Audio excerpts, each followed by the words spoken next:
Oh,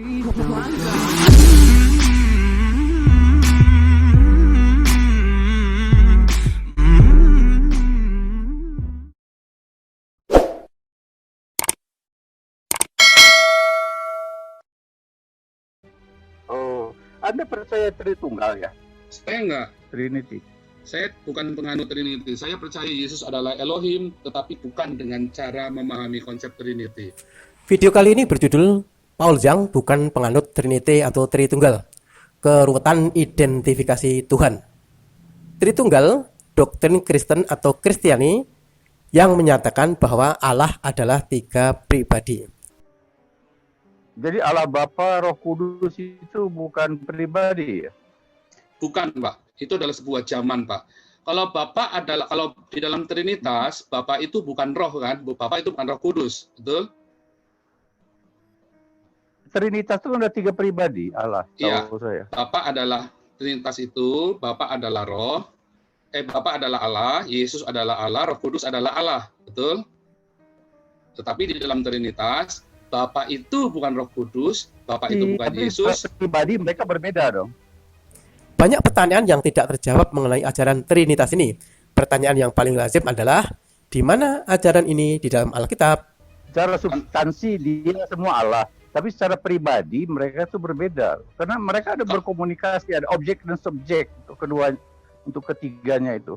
Kalau Bapak memikirkannya sebagai 3 dimensi, maka akan bukan 3 dimensi, 3 pribadi, karena masing-masing mereka mempunyai kehendak, masing-masing mereka mempunyai emosi. Kayak Roh Kudus tidak boleh mendukakan Roh Kudus, berarti dia pribadi.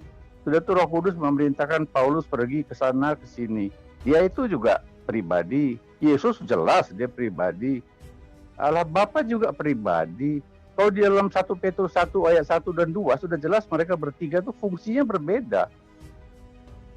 1 Petrus 1 ayat, apa yang mau Bapak sampaikan dari 1 Petrus 1, Pak? Trinitas ini tidak dikenal di zaman gereja Kristen mula-mula dan tidak diajarkan oleh para rasul. Bahwa Allah Bapa itu dia yang merencanakan semua. Ya. Allah Anak yang melaksanakan semua rencana Allah Bapa itu bagi keselamatan ya. Sedangkan Allah Roh Kudus itu dia yang mengaplikasikan keselamatan kepada semua orang, yang menguduskan semua orang. Jadi kalau mereka tidak 3 pribadi, kita sama saja menuduh Allah itu bermain sandiwara. Ketika Yesus berkata, Bapakku berkata kepadaku, aku diutus oleh Bapakku, apa semua itu berarti sandiwara. Pada waktu Yesus dibaptis juga ada 3 pribadi yang ada di situ, ya. 1 suara tentu Allah Bapa, ya. Sama seperti transfigurasi itu suara Allah Bapa. Semua juga orang tahu, teolog ya. Saya ngomong teolog Pak, bukan orang awam ya. Nah, demikian juga ada lambang Roh Kudus dan ada Yesus di situ. Sudah jelas mereka ada 3 yang berbeda. Mengapa Anda tidak percaya Tritunggal? Itu pun ajaran gereja dari awal itu. Itu ajaran gereja dari tahun 300, Pak, bukan dari awal, Pak. Karena para rasul sampai dengan di zaman bahkan di zamannya Polikarpus pun tidak mengenal Tritunggal, Pak. Tritunggal baru ada zaman Tertullianus. Tertullianus sendiri saja sudah meninggalkan konsep Tritunggal dan dia bergabung dengan kelompok Montanus, Pak. Mengapa ajaran Tritunggal mendominasi kekristenan saat ini? 1 abad setelah Tertullian, pertentangan Arius dan Athanasius menyebabkan Kaisar Konstantin mengadakan sidang untuk mempersatukan kerajaannya. Arius mengajarkan bahwa Kristus adalah anak Allah yang benar-benar lahir dari Bapa. Dengan kata lain, secara harafiah, hubungan mereka sesungguhnya adalah hubungan antara Bapa dan anak. Sebaliknya, pandangan Athanasius berakar kuat pada doktrin Trinitas yang telah diajarkan sejak zaman kuno, di mana Bapa, Anak, dan Roh Kudus adalah satu Allah yang sama, tapi bukan oknum yang sama. Mulanya, Roh Kudus belum diberi julukan sebagai oknum ketiga. Julukan ini perlahan terbentuk dengan datangnya perubahan waktu.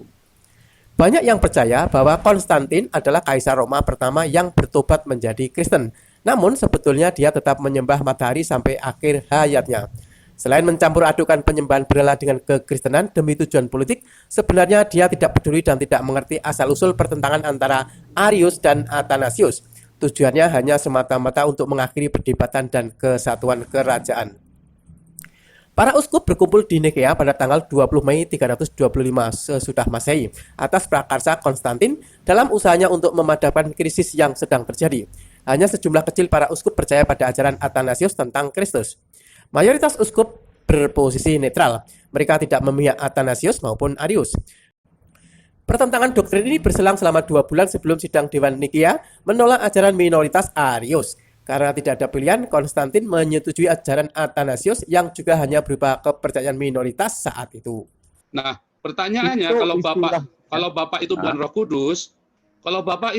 Roh Kudus, maka Yohanes 4 ayat 24 itu akan menjadi bingung, Pak. Allah adalah roh, padahal dalam Yohanes 5 ayat 17-18 Yesus memanggil Allah adalah Bapaknya. Jadi Allah adalah roh, Bapak adalah roh. Lalu ada berapa roh, Pak? Ada berapa macam roh? Roh Kudus adalah roh, Bapak adalah roh. Lalu ada berapa macam roh? Doktrin Trinitas dipengaruhi ajaran Platonik Yunani. Plato 427 sampai 347 sebelum Masehi yang diagungkan sebagai seorang filsuf terbesar di atas semua filsuf-filsuf Yunani. Plato percaya bahwa semua agama kuno memiliki 3 Tuhan atau dewa. Di Yunani mereka adalah Zeus, Poseidon, dan Adonis. Bangsa Venesia menyembah Ulomus, Ulosuros, dan Elion. Roma menyembah Jupiter, Mars, dan Venus.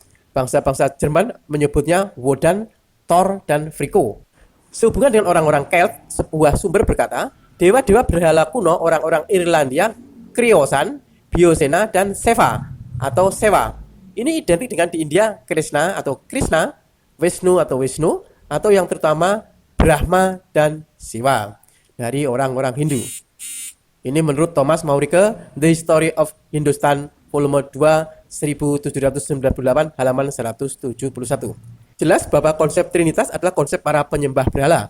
Ahli ilmu kemestian Arthur Weigel dalam bukunya Paganism in Our Christianity, penyembahan berhala di dalam kekristenan kita, menyimpulkan bahwa ada pengaruh kepercayaan kuno dalam pengadopsian doktrin Trinitas oleh gereja. Pemikiran orang-orang Mesir kuno sangat besar pengaruhnya pada kepercayaan mula-mula, biasanya menyusun dewa-dewa atau dewi-dewi mereka dalam Trinitas. Ada Trinitas dari Osiris, Isis, dan Horus, Trinitas dari Amen, Mut, dan Konsu, dan sebagainya.